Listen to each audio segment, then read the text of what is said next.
Oh, hello there. I'm Mapledungeons, and today I'm going to be taking a look at another engineer build. This time more of a bunker build, while still being able to do some reasonable damage through conditions and some nice crits. Now, if I'm off and I have to make more cuts than usual, it's because I'm still really sick, and that's about it. So, let's just start about looking at the traits here. We have 30 points into explosives, giving us 33% chance to burn for 2 seconds. I'm going into bombs and mines being larger in their explosion radius, and then reducing the recharge rate for bombs and grenades by 20%. This just goes well with the whole bomb kit and makes it so you can drop a bunch of bombs and they'll go off in a large range on a point, because this build is meant to be defending points.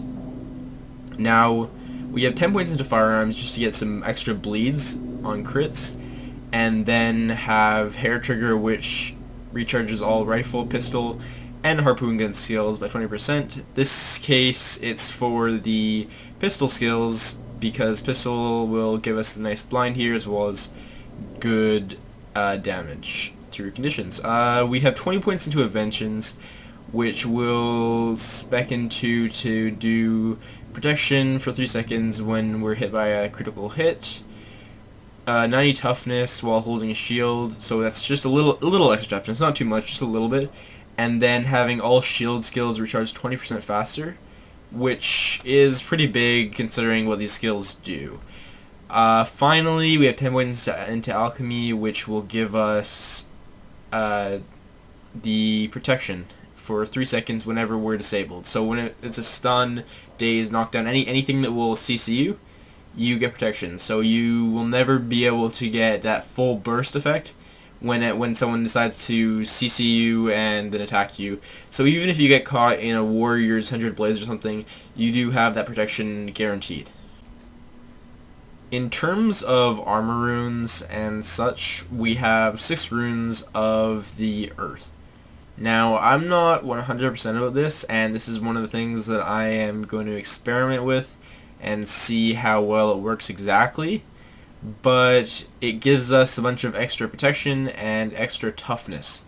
So what this will do, combined with the runes that we just saw, the traits that we just saw, will give us a large protection uptime. So you will almost constantly have protection on you, which is a huge decrease in all damage done to you, and it's perfect.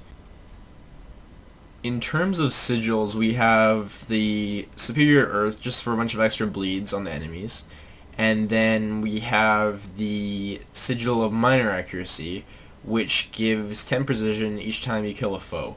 The logic here is that you'll probably kill a lot more foes than you will die. You probably won't die too much in this build considering how tough it is. On the other hand, you might want to switch this out for the straight up 5% crit chance if you're not confident that you won't die much. Finally, for the amulet, I am using the PvP Rabbit Amulet, which gives me a lot of condition damage, as well as crit chance and toughness. So this is a damage necklace. It's a tanky build, but you're going for some damage. You're going for helping out in a team fight in various ways.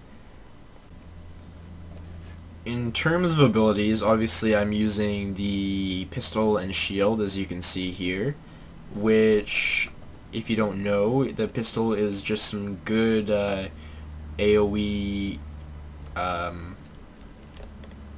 condition damage, and then it has a blind on it as well as confusion. Then the shield has a knockback and a stun that can be used in some pretty nice ways.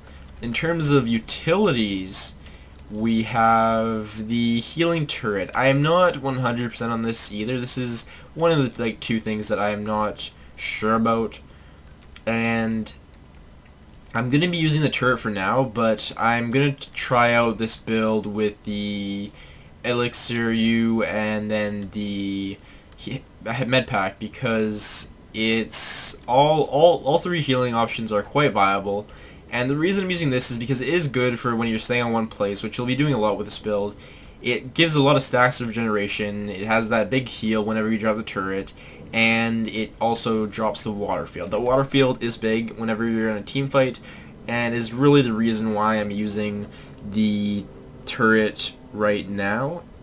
So I'm going to stick to this for now, and I'm going to recommend that you do use the turret for defending nodes with this build. There is then the Elixir R, and the Elixir R is huge. What it does in its general form, it breaks the stun and completely refills your endurance. So what it does is, as well as the stun breaking, give you 2 whole extra dodges, and that can be huge for escaping all kinds of situations and for lasting a lot longer. The tool build ability for the Elixir R is actually probably even better than its main ability, because it drops an area on the ground that not only can cure conditions, but will revive slowly anyone that is in the area. So you can use it to revive an ally if they need it, or, which is often the case when you're guarding a point alone, if people are going to drop you, you can time it right so you drop it on top of yourself, die in that puddle, and then get up almost right away. And that can be huge, and that can win fights for you and give you an extra life. So I'm going to use this the grand majority of the time, but this is a skill that I might swap out if I really need something else. If I'm not going to be guarding a point for some reason, I'd probably switch out to the Elixir S, just so I can stay alive longer. The immunity from the Elixir S is nice, but it also makes it so the point you're sitting on is not very capturable. And I might switch out if I need to go very condition removal heavy to Elixir C, just for that pure condition removal. Even though there is some on here, you mainly want to save your Elixir R for the revivals. Now, the next ability that we have is the Flamethrower. The Flamethrower is a kit that contains some nice burning damage. It contains a knockback. It contains a little firewall here that is good for effects. And then we have the Smoke Vent, which is a 6.5 second blind AoE wide. And that is the reason I'm using it. I'm using it for the blind and the knockback mainly. Then we have the Bomb Kit. The Bomb Kit has some good damage on it, like great damage on it with the burning, with the confusion as well, and then another AoE blind, and then even a little cripple here you can use, which will cripple and immobilize enemies. It's good for all of that, and very useful for all of that, but maybe the most useful part of it is the tool belt ability on it, which is a Big Old Bomb. Big Old Bomb is something you'll drop and it will knock back the enemy pretty far away. It's probably your best knockback for sure. It's a good knockback and a good stun. So it's incredible in its use, and it has a relatively short cooldown as well. So it's extremely useful. Now, with that said, let's just take a final look at the utility ability, which is pretty universal. You want to use the supply crate. It's so good for all these health packs, for survivability, as well as damage and team fight support with all these turrets.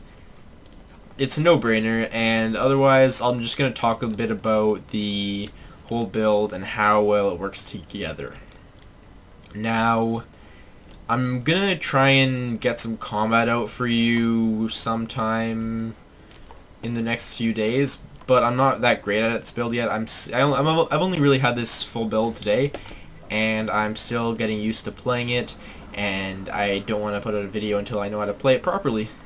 But the basic way you are going to want to play with this thing is, if you're holding a point, you're going to want to use your knockbacks whenever you can. Your little knockbacks here aren't that reliable. You have the Air Blast, which is a quick knockback. You want to make sure you're in close, good range, and they're not going to dodge it and knock them away.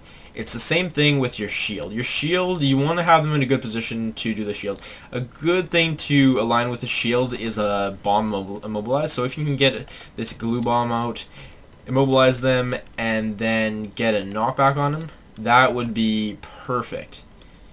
And then you want to use your big old bomb, which is a reliable knockback, and can spread out basically across the whole point and get him away from the point. With those 3 knockbacks, if you actually manage to get them all off, you can probably cap a point, and it's really good.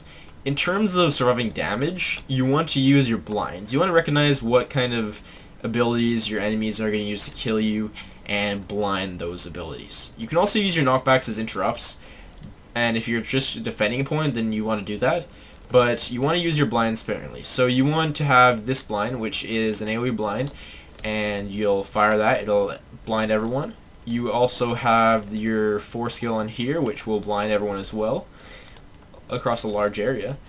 And then you have your flamethrower skill, which is another AoE blind. So you have 3 AoE blinds, 3 knockbacks, and some reasonable CC with the immobilize, and it's really reliable. Your build is heavily focused around CC. It's more focused around CC than straight up tankiness, which is a good thing in the end.